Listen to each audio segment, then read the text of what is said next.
Hello, my name is Dr. Tread Rissacker, and I am the doctor, the owner, and the client at my Slim Body Laser Spa. What we're doing in Stuart, Florida is we're helping people to overcome stubborn fat accumulation, difficulty losing weight, people that need extra help with getting rid of stubborn body fat. Maybe they need help with nutrition. Maybe they need help with body sculpting. Uh, this is no more liposuction, no more fat freezing, no more fat burning. The technology is here, and we have it in the office to be able to shrink and reduce outside accumulated belly fat, spot fat reduction, body contouring using a non invasive, non surgical red light device that is super effective at shrinking and reducing girth, circumference, tightening and toning loose skin, legs, getting rid of the ripple, from excessive cellulite accumulation, tightening skin. This red light device is super, super safe. It does not cause any pain. It doesn't cause any harm at all. And in fact, it's only 30 minutes, 3 times a week for 3 weeks. You can lose 6 to 9 to even 12 inches of fat. And at the same time, we're putting in a nutritional program for you along with the body sculpting. And so, the reason why we put on these extra calories and get this extra fat has a lot to do with food intake and habits. So to not address that when people come in is basically it's not okay. I'm not okay with that. So we're able to address your nutritional concerns with a simple body fat analysis, a resting caloric intake to determine how many calories you burn at rest, how hydrated you are, the difference between extracellular and intracellular water, meaning whether you have edema or not. And with those numbers, you can target your food intake, your diet plan, how much you need to exercise, how much hydration you need in order to hit those marks, hit those targets where you have incredible health, longevity, and not only a longer lifespan, but a health span that equals your lifespan. Body fat is the number one cause, excessive body fat is the number one cause of ill health, of lowered immune response, of aches and pains in your neck and back, of chronic inflammation.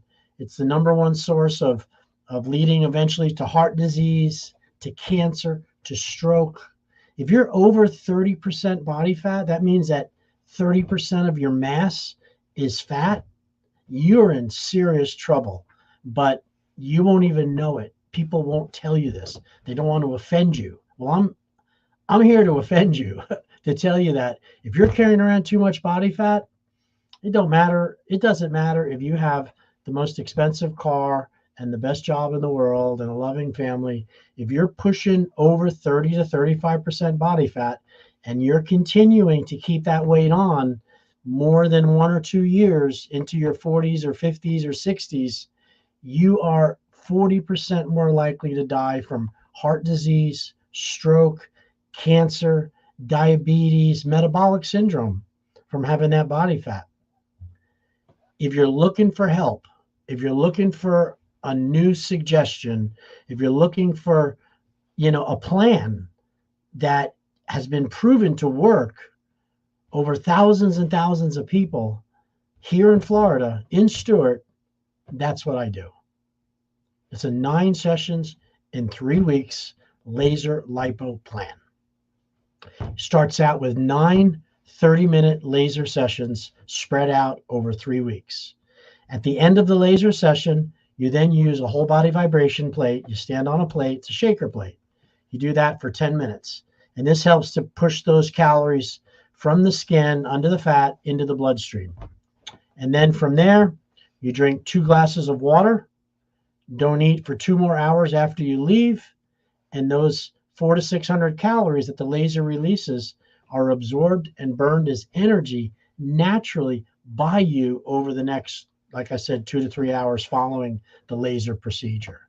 Now, when you come in for the laser, you want to be hungry.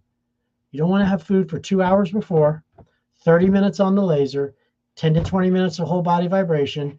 Don't eat for 2 hours more. Drink plenty of water, and you can be skinny. You can become slimmer and slimmer and slimmer.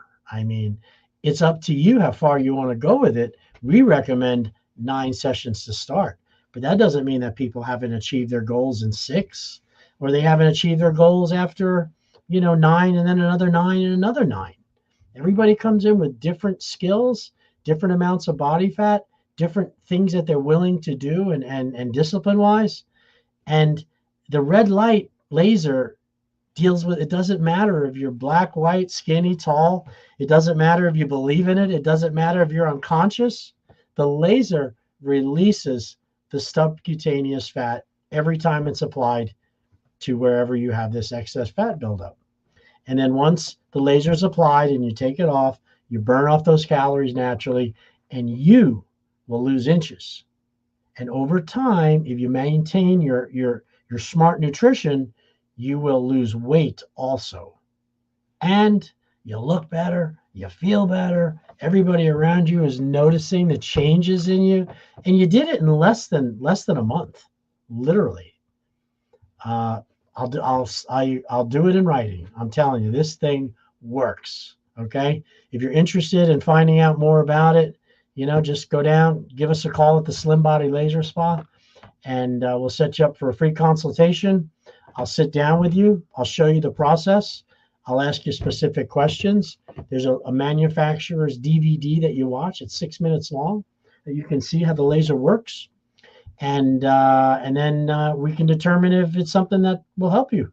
And if you're interested in moving forward with it, the fees are very reasonable. They're $300 per session.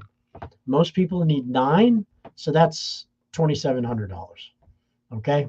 Cool sculpting begins at 6,000 up to 10, depends on how many areas. Liposuction is always 10 to 15,000.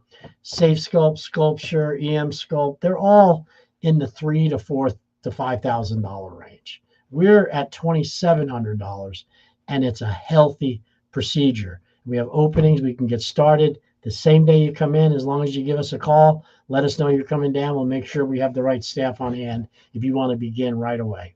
All right. Now with that, I hope you enjoyed that. Now I am going to play we have a lot of questions about the thyroid gland. People ask questions about the thyroid gland. So I was playing with my AI, and I put together a thyroid gland presentation directly from ChatGPT. And of course, as a doctor, I'm able to reference it, make it a little better, and I hope you enjoy it. Okay. So here's our presentation. I'm going to switch the screen, add it to the stage, and here we go. Everything you have ever wanted to know about the thyroid gland, normal function, pathology, and treatment options. Thyroid gland anatomy. Location, lower front of the neck. Butterfly-shaped gland. Composed of 2 lobes connected by an isthmus. Normal function of the thyroid gland is the production of thyroid hormones. T3, triiodothyronine, and T4, thyroxine. The thyroid also regulates metabolism, energy, and body temperature. Has a huge role in growth and development, especially in children. The thyroid hormone is often called the master hormone due to its many effects it has on the regulation of our body functions. Thyroid stimulating hormone, TSH, is secreted by the pituitary gland. Negative feedback loop maintaining hormone balance. Thyroid pathology, overview. Number 1 is hypothyroidism. Number 2 is hyperthyroidism. Number 3 are thyroid nodules, and number 4 is cancer. Hypothyroidism. Symptoms: fatigue, weight gain, cold intolerance, hair loss, and depression. Causes: Hashimoto's thyroiditis, iodine deficiency, and thyroid gland removal. Hyperthyroidism. Symptoms: weight loss, heat intolerance, tremors, and anxiety. Causes: Graves' disease, toxic nodular goiter, and thyroiditis. Thyroid nodules. Definition: abnormal growths within the thyroid gland. Types: benign and malignant. Evaluation: physical exam, ultrasound, and fine needle aspiration biopsy. Thyroid cancer. Types: papillary, follicular, medullary, and anaplastic. Risk factors: exposure to radiation, family history, and certain genetic syndromes. Diagnosis: ultrasound, biopsy, and imaging tests. Treatment options for hypothyroidism. Hormone replacement therapy, levothyroxine. Needs regular monitoring of TSH levels when taking levothyroxine. Treatment options: hyperthyroidism. Antithyroid medications, methimazole and propylthiouracil. Radioactive iodine therapy. Surgery, thyroidectomy. Treatment options for thyroid nodules. Monitoring of benign nodules. Surgery for malignant nodules or symptomatic benign nodules. Treatment options: thyroid cancer. Surgery, total or partial thyroidectomy. Radioactive iodine therapy. External beam radiation. Chemotherapy and targeted therapy for advanced or aggressive cancers. Conclusion: importance of maintaining thyroid health includes proper diet, exercise, and regular self-exams of your neck area, and when possible, if symptoms arise, it is important to have your TSH levels checked if indicated. It would also be very important that since low levels iodine are the most common cause of thyroid goiters, you might want to supplement daily with iodine, since as a whole most of us are deficient in iodine due to all the processed foods we eat. We encourage all of our clients to seek medical advice for symptoms of thyroid dysfunction. Thanks for watching. Dr. Tread's Slim Body Laser Spa 772-223-5885. All right. I thought that was pretty good, huh? How about that, huh? So, yeah, the thyroid gland, that's a real issue. The thyroid is located right here in your neck, and you shouldn't be able to feel it. If it ever becomes where you can feel it, where if it's lumpy or bumpy, that's a problem. You need to get into a doctor and have that checked out. There's hypothyroidism, there's hyperthyroidism. So where the gland is working slowly, that can affect your metabolism. That can cause weight gain. That can cause tiredness, sleepiness all the time, slow thyroid function. Hyperthyroidism is just the opposite. It cranks you up. You're running on speed. Your eyes start to bulge out. You start to lose weight drastically. And both of these conditions can be very serious. And if you're experiencing whether slow metabolism or what you call a sluggish thyroid, or weight gain, or the other one is hyperthyroidism, you need to get in and have that checked out with a doctor. You're more than welcome to come into the spa. We can talk about it. I'm not a medical doctor, so I'm not going to do all the testing and diagnostics, but I am a chiropractor and I'm primary care portal of entry doctor, and I'm qualified to tell you what we can do about it. All right. Now, the other thing I'm going to do here is I am going to go into a little bit about what I call New Year's resolutions. All right. Now, a New Year's resolution is pretty important. I'm going to just New Year, RESOLUTIONS. New Year resolutions. All right, so I want that to be shown.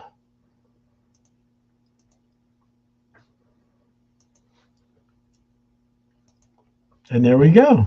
I'm learning this. All right, let's get started on New Year's resolutions. All right, I hope you enjoy this. I did a little research on it. The New Year's resolutions, where does it come from? Why are they so popular? Okay, and I did a little research on it. And it seems that the tradition of celebrating the new year has been around for millennia. The earliest recording festivities dating back to ancient Babylon. Okay. The Babylonians marked the new year with something called the Akitu festival. This festival lasted 11 days. Each day of the festival involved different rituals, celebrating the rebirth of the natural world and affirming the king's divine mandates. This tradition of marking a new beginning has evolved across cultures, ultimately leading to the various forms of New Year celebrations we see today. The practice of making resolutions. So it's all about making resolutions. Obviously, Slim Body Spa, lose weight, look better, big time New Year's resolution. Probably the number one resolution is to lose weight. Okay, and that's why I'm going over these New Year's resolutions, so you can know what's the most common and tell me what's important to you when you see this. So one of the issues here is the most common New Year's resolutions. So the heading begins as examples and intentions, what you intend to do. While the specific resolutions people make can vary widely, they often focus on self-improvement, prosperity, and relationship goals. For example, exercising more and losing weight are often motivated by a desire for better health, while saving more money reflects financial aspirations. Each resolution typically reflects a broader hope for the upcoming year, embodying the individual's desire for change or improvement. So, lesson number one, your New Year's resolution be something that embodies you to have a desire for change or improvement in your life. Now, of course, exercising more, eating better foods, these are designed to give you more health and more life. And that's one reason why we make a resolution to do that. Okay, just to collect money wouldn't be the best resolution, right? It's kind of very shallow and very self-centered.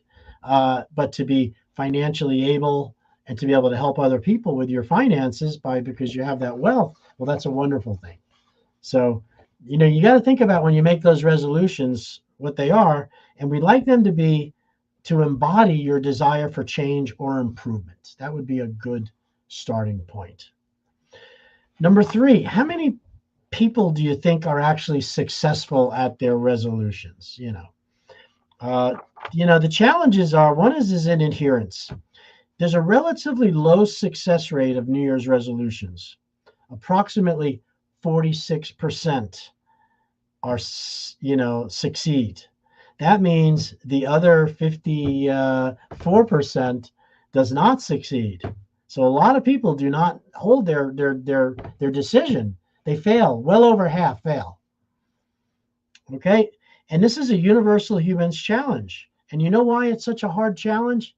Because change is hard, you guys. You know it. I know it. It's hard to change things that seem like they're not so bad. When they're bad, you're more than likely to make the change. But when they're kind of accepted and nobody's really saying anything and it seems like it's normal, doesn't mean it's okay, but it's normal. Those habits are really hard to change. So start out with changing something that is acceptable by everybody, that it should be changed. Sleeping better, exercising more, cutting out toxins and poisons out of your environment, out of your table, out of your plate. These are things which everybody can admit is probably a good idea. So the initial enthusiasm, it gets less and less, as daily life sets in. I think that. We're all super charged up to get that New Year's resolution, and I'm going to do it this time. And after about a week or two, the results aren't there, and sometimes we lose interest. So the difference between success rates between those who make resolutions and those who have goals but don't formalize them as resolutions, 4%, suggests that even the act of setting a resolution may have a positive impact on your behavior change. So Did you choose a New Year's resolution this year? Yes or no? Regardless, if you have the capability to follow through with it, I hope you do. However, the statistic shows that just the fact that you chose to take a stand, you're going to do better than someone that doesn't.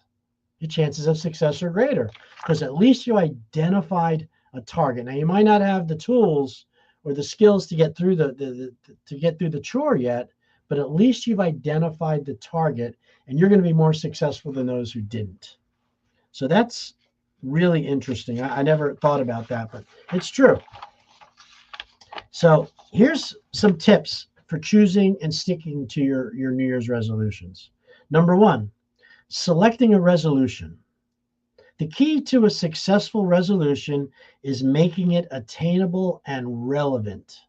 Something that you can actually attain and something that is relevant to you and your needs and what you want to do in your life. Relevant. Relevant, vague resolutions like I want to be happier, they're hard to achieve because ones like practice 10 minutes of meditation daily are much easier to achieve, right?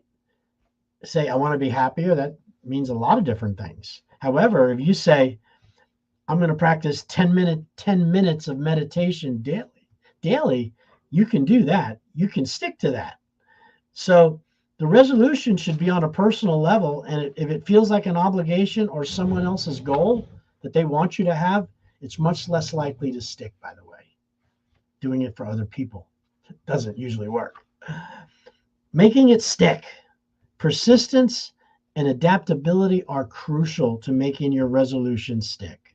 For example, if you've resolved to exercise more and you find you're not going to the gym as often as planned, consider adjusting your strategy.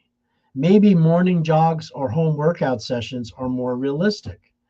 Maybe you could encourage a friend to go with you so you could do better at showing up at the gym because now you're working with somebody else. Get a team, build a team. And the other thing I would suggest is become obsessed over it. Really write it out, read all you can, buy the clothing that somebody wears when they go to the gym, hang out with people that like to go to the gym, read books and podcasts and things that talk about exercise and fitness and the importance of it. And believe me, over time, you will become somebody that will want to exercise more because that's what you've been studying. You've been learning about it. So that's really important. If you want to make any changes, start acting as if until you become. You don't jump right into the, if you want to be a World Series baseball player and you want to hit the home run in the World Series, you don't wait till your day and then they throw you out there and you haven't practiced. You just jump up and think you're going to hit a home run. You might have a lot of desire, but you don't have the skills or the training. So before you ever get that, you can do the skills and training. So when the moment occurs, you're ready. Regularly reviewing and adjusting your plans can significantly increase your chance of success, right? Celebrating small successes and learning from setbacks instead of being discouraged by them can maintain motivation over the long term. So the conclusion here is to encourage continual effort.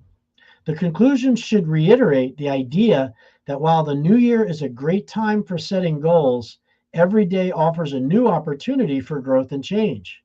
It is about the journey, not just the destination. That's pretty common sense. But so as I thought about this New Year resolution thing, I thought to myself, I wonder if the people in the Western hemisphere, America, the Western nations, if they have different New Year's resolutions than people with Eastern values, the Eastern countries, the China and Asian countries, the Eastern countries. So I'm going to give you 20 most popular New Year's resolutions in order for the USA, from number 1 to number 20. And then I'm going to give you some resolutions that are typically known to be very common among people. And you tell me if any one of these resolutions resonate with you that you've chosen the same thing. So the number one is to exercise more. Improving health and fitness is often at the top of many people's lists. We can help you with that. Slim Body Laser Spa, we have a plan. It's not your plan, it's our plan. And it's made by a doctor who practices weight loss, body sculpting, fitness, nutrition, chiropractic, and all types of different things. And the plan is more likely to be successful because it's been proven and we've done it with hundreds and hundreds and thousands of people to get this plan to work. And for that reason, it's not the first time you're trying the plan. It might be the first time for you, but it's definitely not the first time for us. And thus, our plan of action for the 3 weeks is what gets you the success when it comes time to, if your resolution is to exercise more, well, how about let's get some results from exercise? Let's get rid of some inches. Let's get stronger and more fit so we can be a better service to others. That's what we do at the Slim Body Laser Spa, one-on-one. Okay. Number 2, lose weight. Losing weight is closely related to exercising more. However, many aim to lose weight for health and for more confidence. I can't think of a better reason to have a New Year's resolution than losing weight. But I want to be very clear about something when it comes to losing weight. Just losing weight on the scale does not really tell you whether losing weight was healthy for you or not. You know, if you're going to lose weight, you want it to be healthy loss of weight, not unhealthy losing weight. How do we unhealthy lose weight? By losing muscle tone. That would be the wrong way to lose weight. If you starve yourself, you're not eating any food, your body is going to burn muscle for energy, and starvation and not eating and not exercising is probably the best way to lose weight very, very quickly. However, it's also going to leave you very, very sickly because you've destroyed the muscle tone and you've destroyed the muscle metabolism by shrinking too many calories, not exercising, and not eating enough food. So you have to eat, you've got to exercise, and you've got to eat the right amounts, the right types of food if you want to lose weight and burn fat. Okay? So we can help you with that also. We do body fat analysis exams along with weight loss.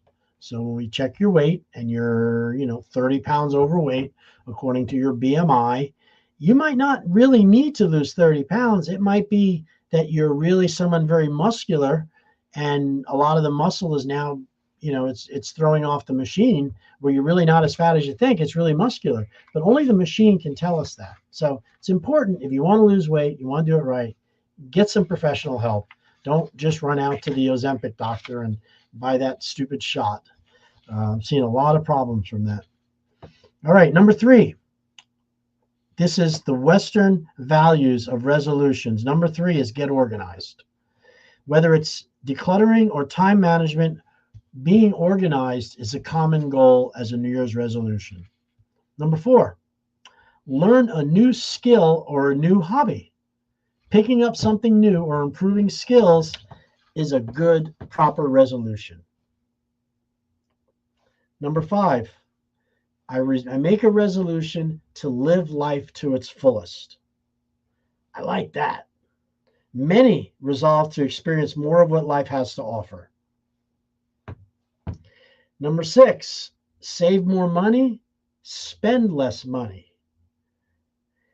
Finances is a big part of resolutions, making financial changes, having financial stability, spending a little bit more money on ourselves. Some people spend too much on themselves. We seem to never be happy with our finances, but save more money, spend less money. Financial health is a significant concern for many. That's a personal thing. I can't help you there. Quit smoking. That used to be like 1 and 2. Now it's number 7. So people are getting more okay with quitting smoking, and they already have. That's just why it's not such a big goal anymore. Thank goodness for that. How about number 8? Spending more time and family with friends. New Year's resolution. Strengthening relationships is a common goal.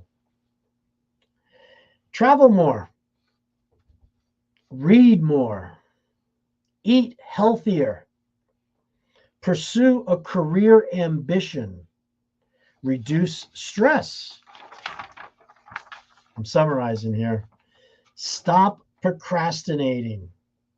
Number 15, improve a relationship. Even if it's with a spouse, family, or friends, relationship improvements are often sought as New Year resolutions. Very interesting. Learn a new language. Adding a new language can be both a personal and a professional goal. I've learned how to speak Spanish. Se habla español. A little bit, but I love it. It helps me. It helps me communicate with so many of our new residents all speak in Spanish. Volunteer and engage in charity work. Wonderful idea for resolution. Reach out bigger than yourself. Volunteer to help somebody and volunteer in charity work. Number 18, cut down on booze, cut down on alcohol. Reducing alcohol consumption is often related to health and lifestyle improvements. Unfortunately, it is number 18, so you'd think it'd be a little closer to the 1 and 2, but I guess people don't want to give up their alcohol. Number 20, and this is something I think is really important, mindfulness and meditation. For some, their New Year's resolution engages in practices that promote mental and emotional well-being. Boy, the older I get, I'm 63, the more I appreciate peace and calmness and mindfulness and looking at where I'm at in my life and looking at the good parts and not the bad parts, just all the way around. It's such a good thing to do. So those are the 20 on the Western values. Are you ready for the Eastern values, what the people in the Far East and China and Asia and other countries, what they think is important? So these are cultural insights, and these might be expressed and be more prevalent in Eastern societies than compared to their Western counterparts. So here we go. Number 1, improving academic or career standing. Education and career are highly prioritized in many Eastern cultures, with resolutions often focusing on achieving better grades, gaining qualifications, or securing promotions. So that is a huge difference than the Western value. The Western value, exercise more, lose weight, get organized. Those are the top 3. In Eastern values, improving academic or career standing is number 1. Number 2, spending more time with family. Collectivist cultures, which is what a lot of these Eastern countries are, collectivism, emphasize family and community, so resolutions might focus more on improving family relationships or fulfilling family duties, the responsibility to the family. I don't think that the family came in on the Western values until we got close to 15, improve a relationship. Number 2 for Eastern values, fulfilling familial duties. That's a resolution to be there for our family. It's just very different mentality. Number 3, health and wellness, but in a holistic way. They believe in holistic medicine. We believe in pharmacological agents. Okay? That's a big difference in belief. While Western resolutions often focus on hitting the gym or dieting, like so many Americans and Westerners do, Eastern resolutions might lean more towards holistic health practices like traditional Chinese medicine, yoga, or meditation, and physical body work. How's that a different paradigm? They lean more towards holistic things. Traditional Chinese medicine, which uses a lot of acupuncture, yoga, meditation, or physical body work, working with someone in stretching, chiropractors, manipulation of the skeletal structure, not taking drugs. Okay. There isn't even a desire and resolution about taking less medicine in any of those 20 that I just read over. Just trying to stay healthy. It doesn't say anything about health. Number 3 in the Eastern values is health and wellness in a holistic way.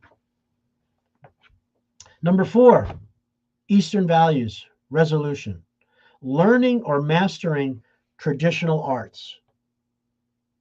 This could include calligraphy, traditional dance, martial arts, or musical instruments native to one's culture. So you're starting to understand that the Eastern values are more rooted in cultural values, what their ancestors did, being a good source, an obligation and duties to the familial goals, spending more time, improving academics and career standing so you can get a better position in life. This is what they put down as their resolutions.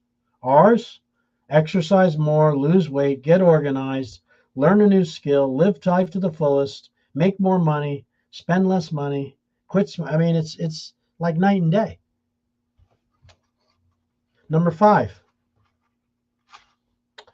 improving personal savings. That would be a goal, Eastern values. Financial discipline and saving for the future are significant aspects of many Eastern cultures, possibly making it a more common resolution. Number 6, engaging more with the community or doing more social work. Involvement in local community events, volunteering, or contributing to charitable causes might be emphasized. And I think of my wife who's from Thailand.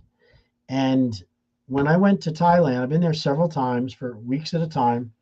And what I found is that their government doesn't hardly help them at all when it comes to, most things that our government does for us, by paying for the health care, by making sure that the lighting is all on all the streets so we're safe, that that when somebody is addicted or has a drug problem, there's treatment centers open and places for them to go. When somebody is homeless or outside of shelter, we have shelters set up that the government does pay for if you're willing to go into them.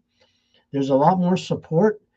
We take care of dead bodies, believe it or not. When somebody dies, whether it's a John Doe or a Jane Doe, we take care of that. We pick up the body, we bring it into a morgue, we give it a burial. That doesn't happen in other countries, by the way. A lot of other countries, they don't have any setup or any way to help with people that deceased, especially if they have no family. And what I found was that in these Eastern countries, like when I was in Thailand, the community service is much more robust when it comes to taking care of these types of things that we have allowed the government to take care of. Okay. And since the government, we believe, well, the government's going to do it. Why should I pick up the paper or help with trash? There's a group of people that get paid to pick up the trash. Why am I doing it? Or, there's enough places for people to get handouts with food. Why should I give this person food right now when the government has plenty of opportunities for them? So what happens is when you push it to Big Brother, to the big government to do it all, there's always people that are left out that don't get any help because they don't access the government. At least in the Eastern countries, they know the government's not going to help them. There's no doubt in their mind. And they have social systems and setups and tasks that they share among the whole community. And one of them is to take care of the monks, the monastery. The Thai monks are almost treasured people in Thailand, but the monk does the marriages, they do the deaths, they take care of the handicapped people, they take care of the drug addicts, they put them into the monastery and teach them the disciplines of being a monk. That's their rehab. They don't have drug rehabs like we have. The community does it. So their resolutions are going to be very different than ours. Again, one of the resolutions is to engage more with community and to provide more social work. That involvement in local community events, volunteering, or contributing to charitable causes might be emphasized. Number 7, New Year's resolution within the Eastern world would be mindfulness and spiritual growth. Now, mindfulness and meditation was number 20 on the Americans' list of New Year's resolutions, engaging in practices that mental and emotional well-being. In the Eastern cultures, it's number 7. So commit to daily meditation, mindfulness practices, or spiritual rituals could be more prevalent, to do more of it. Number 8, cultivating virtues. They're concerned with virtues. You know what virtues are?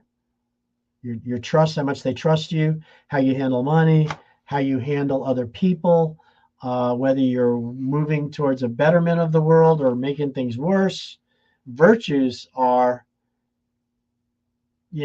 something which is very important to society. In number 8 in the Eastern culture for resolutions is to focus on personal development in terms of virtues like patience, humility, and respect, which are highly regarded in many Eastern cultures. I think of America. Do you think that patience, humility, and respect are super high in our actions right now? I think it's kind of just the opposite. The one who screams out, that doesn't have patience, who thinks that they know what everybody needs, who doesn't show respect for elders and people that have less fortunate, they seem to get the high road at this point in Western culture. So that's a big difference between the two cultures. Number 9, in Asian countries, reducing technology usage. With the high usage of technology in many East Asian countries, there might be a focus on reducing screen time or engaging more in the physical world. That's so true, because you see it. We're diving into screen time more than we ever have in our lives. There's more time spent on the YouTube and on social media than we've ever had. Yet in Asia and these other countries, they're moving away from it. I'm sure there's a few that, some pictures you see in Beijing or Shanghai in these tech areas where all the kids are on the cell phones. I'm sure that that's still a problem. But for New Year's resolutions, for most people, they want to reduce technology usage. Number 10, New Year's resolution for Asian cultures: eco-friendly lifestyle. As environmental awareness grows, and thank goodness for that, resolutions might focus on reducing waste, planting trees, or other eco-friendly practices. Now, these resolutions that I've gone over in Asia reflect broad tendencies and cultural values that might influence personal goals in Eastern countries. They are generalizations and might not represent every individual's resolutions, but they do offer a contrast to the often individualistic and health fitness focused resolutions commonly seen in Western contexts.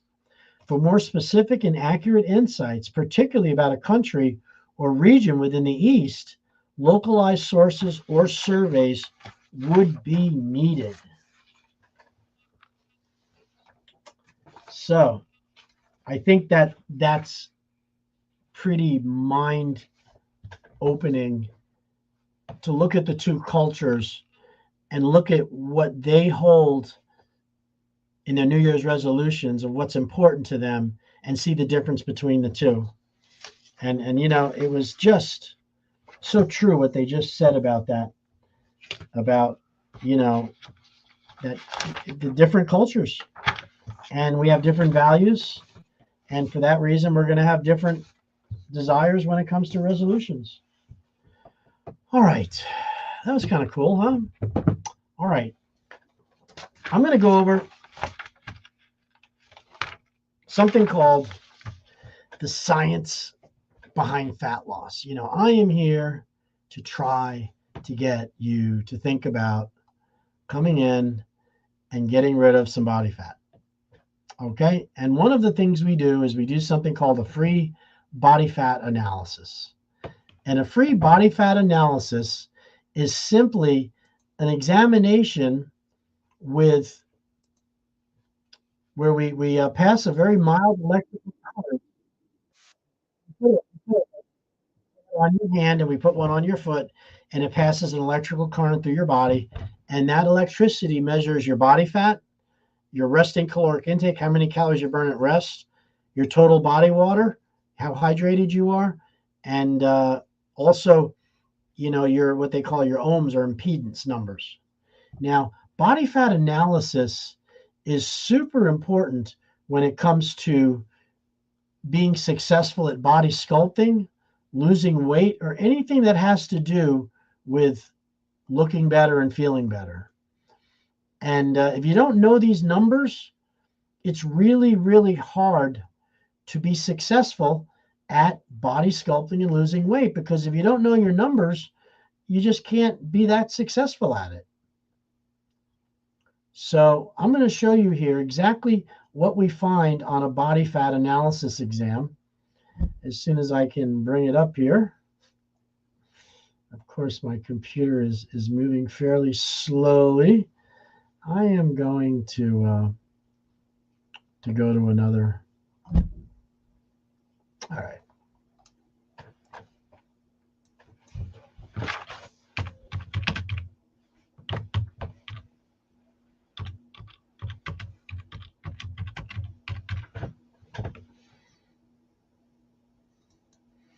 We're almost there.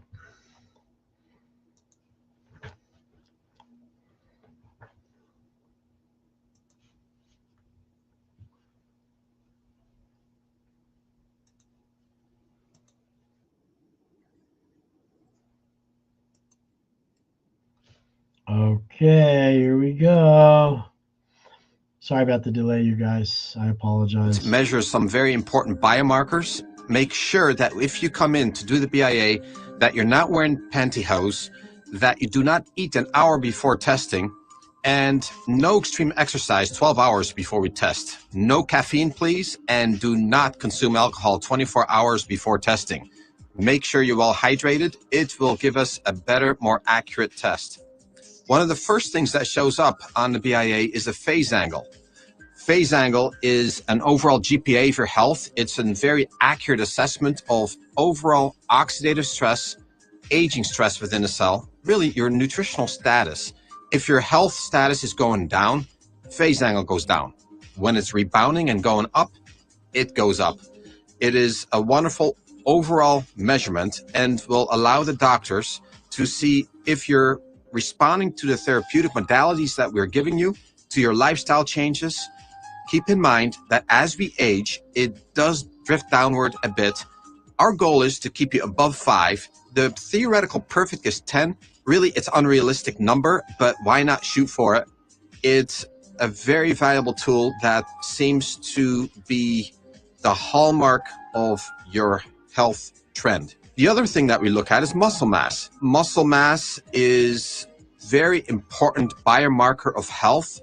It's what gives us energy. It's what balances your hormones. It's what is partially responsible for sugar regulation. It soaks up toxins. It's part of your immune system. It is part of our strength, of course. And yes, it makes you look good. So muscle mass responds not only to being fit athletically, to exercise, it's also a big responder to what's happening inside your body. For example, we use it for Crohn's and ulcerative colitis. It's an accurate measurement. If we have a flare-up of Crohn's or ulcerative colitis, the body uses muscle as fuel to help fight it. If a patient is very inflamed, very ill, muscle mass always goes down simply because, again, muscle mass is used as fuel. It's part of the immune system. It's part of our metabolism. It also is a measurement of how well you can absorb proteins.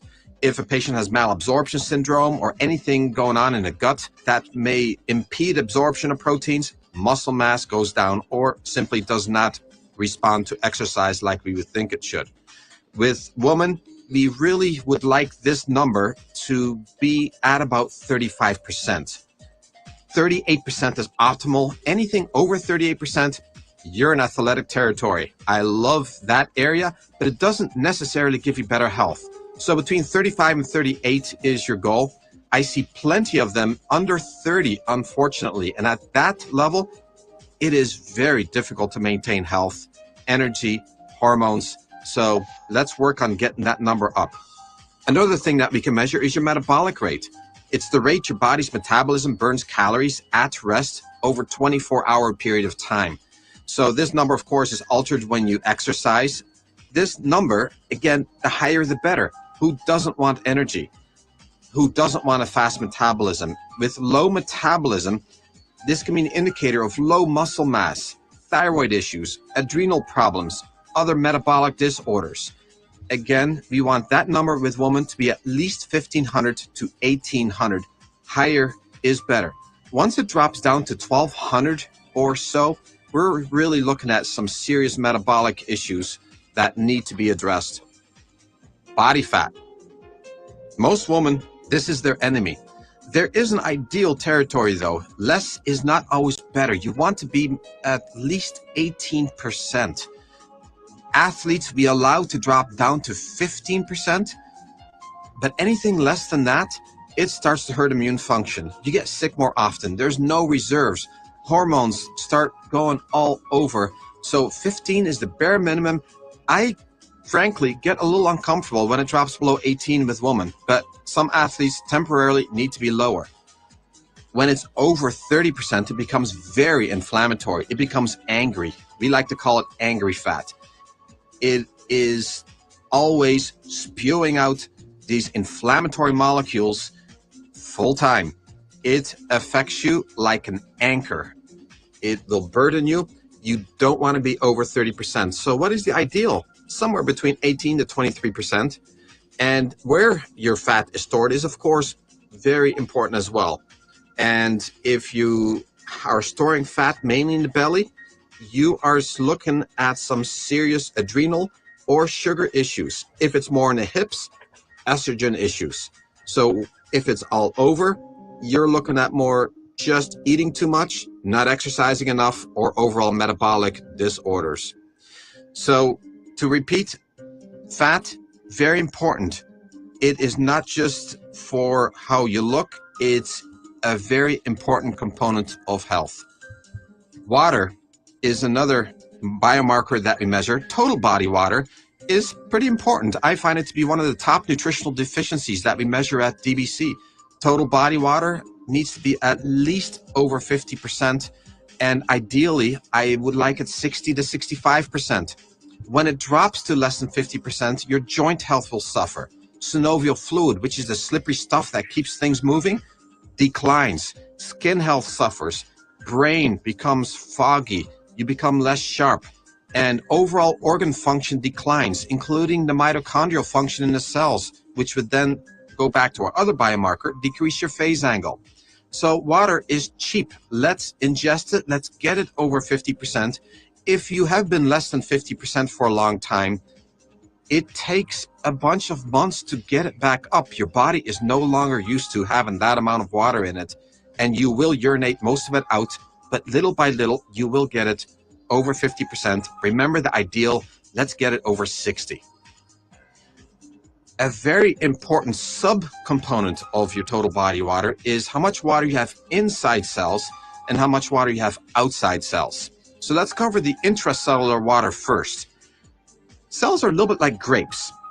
Think of the intracellular water as the water inside the grape.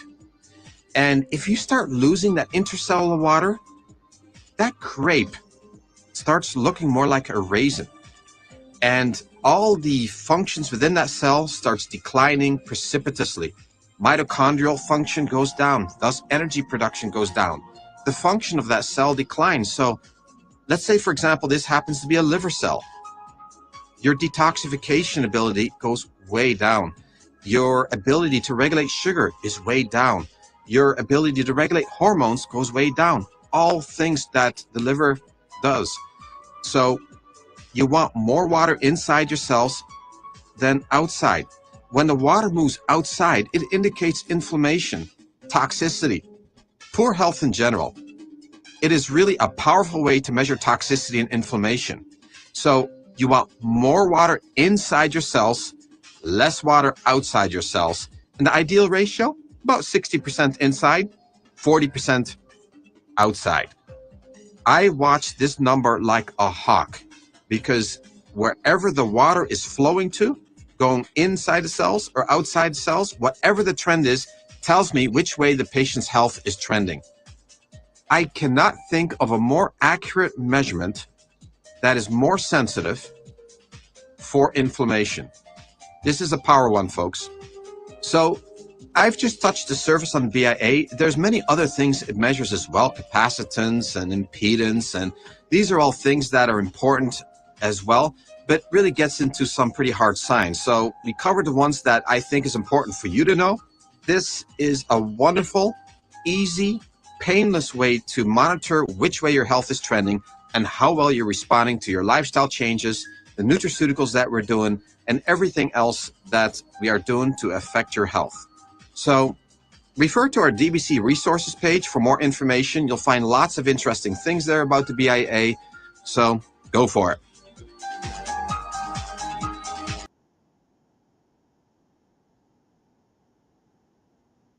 All right. BIA, body analysis, body impedance analysis. A great, great test. Let's see if I got that test right there. So here is my here's my machine. That's called the body fat analysis machine. You punch in your age, your weight, your height, your gender, and then it has electrodes that we put on one on your hand and one on your foot, and it passes an electrical current through your body, and it gives us all the information that you just saw in that bioimpedance analysis tech. And we're doing it right now at no charge. If you'd like to come in the month of January 2024, get started on your weight loss program, get started on your own physical fitness program, maybe body sculpting, maybe just wanting to live longer and better. The way you start out is with a body fat check, a BMI. You need a BMI. If you don't know how many calories you burn at rest, you don't know what your BMI is, you don't know what your intake is, it's almost impossible to really do a good job at changing these habits to lose weight. Okay. And again, give us a call at the Slim Body Laser Spa in Stuart, and we can do that body fat analysis check. We'll book up a time. You come in, you'll be here for about 15 minutes. I'll go over it with you, and we just want to be helpful, okay? All right. Well, I guess that's about it. What is it? It's January 3rd, and we are open for business. We're here Monday through Friday, starting at 8 o'clock to 6 o'clock. We got lots of openings, lots of opportunities to take care of you, your family. If you'd like to find out more about what we do, you just come on in and give us a call, okay? Thank you so much for listening. I appreciate you so much. Namaste. Amen.